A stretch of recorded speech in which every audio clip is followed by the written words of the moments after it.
Are you feeling lost, manipulated, or even violated by someone close to you? Could it be that you are a victim of narcissistic abuse?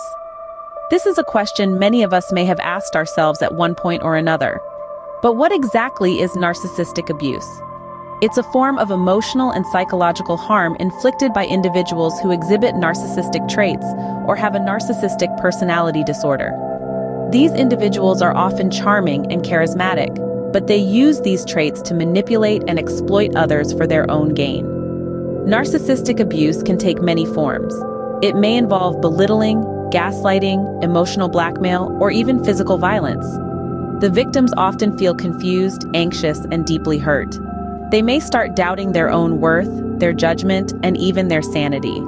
But how can you identify if you are a victim of narcissistic abuse? Look for patterns in your relationship. Does the person consistently disregard your feelings? Do they belittle or criticize you in subtle or overt ways? Do they make you feel guilty for their mistakes or blame you for their failures? These are all signs of narcissistic abuse. However, recognizing these patterns is not always easy.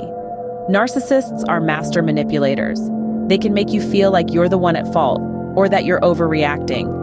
They twist reality to fit their narrative, creating a world where they are always the victim or the hero, never the villain. This is where the importance of acknowledging your experience comes in. It's the first step towards recovery. It's about recognizing that what you're going through is not normal or acceptable. It's about understanding that you are not to blame for the abuse. It's about realizing that you deserve respect, love, and kindness. Acknowledging your experience can be painful. It can involve facing harsh truths about your relationship and the person you thought cared about you. But it's also a step towards healing. It's a step towards reclaiming your self-esteem, your confidence, and your life. Remember, acknowledging your ordeal is not a sign of weakness, but a step towards your liberation. Now that you've acknowledged your experience, how do you protect yourself moving forward? The answer lies in the magic word: boundaries.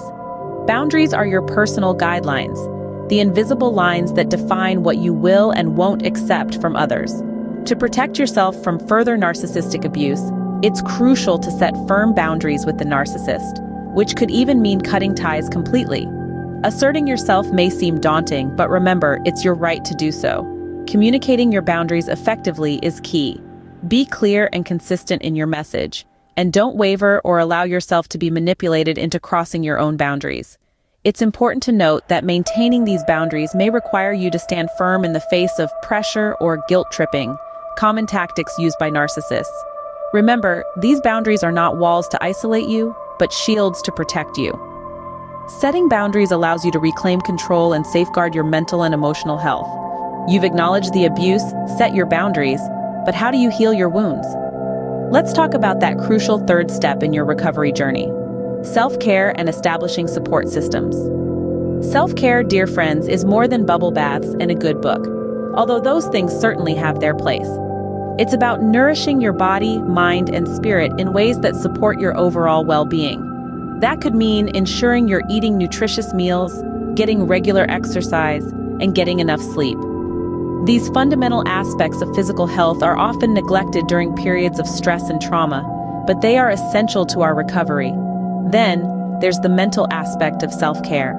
This could be as simple as taking a few moments each day to breathe deeply and center yourself, or it could involve more structured practices, such as meditation or mindfulness exercises. It might mean making time for hobbies that bring you joy, or simply giving yourself permission to rest when you need to. And let's not forget the emotional side of self-care.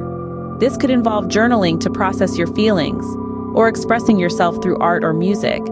It might mean seeking out positive, uplifting content that inspires you, or it could simply be allowing yourself to feel your feelings, without judgment or shame. Now let's talk about support systems. Healing from narcissistic abuse is not a journey you have to undertake alone. Reach out to trusted friends or family members who can provide emotional support. If you don't have those resources, or if you need additional help, don't hesitate to seek out a professional therapist.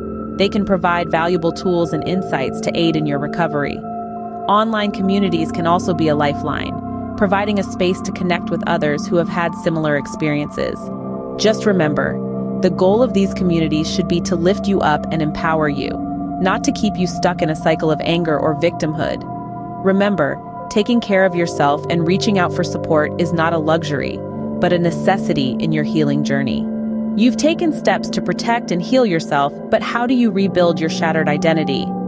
This question is at the heart of our next step, reclaiming your identity.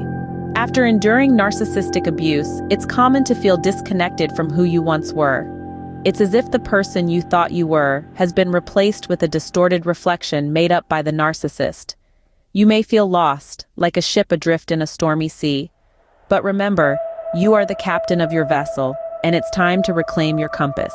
Reclaiming your identity means rediscovering who you truly are, beneath the veneer the narcissist forced upon you.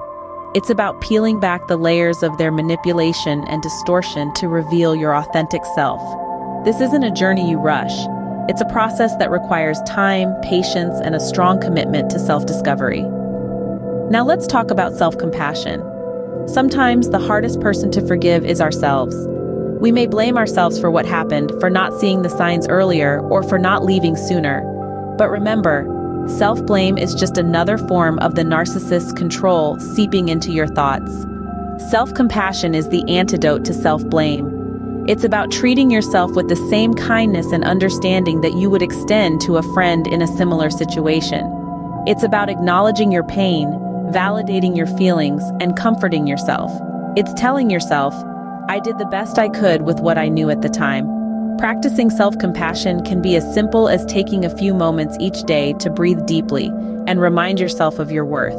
You might find it helpful to journal your thoughts, meditate, or engage in activities that bring you joy and peace. In your journey to reclaim your identity, remember to be gentle with yourself. You are healing, growing, and transforming. This process may be messy and imperfect, but it's yours, and every step you take is a testament to your resilience. Reclaiming your identity and practicing self-compassion are the final steps in your journey to recovery from narcissistic abuse. Remember, you are not alone, and you are stronger than you think.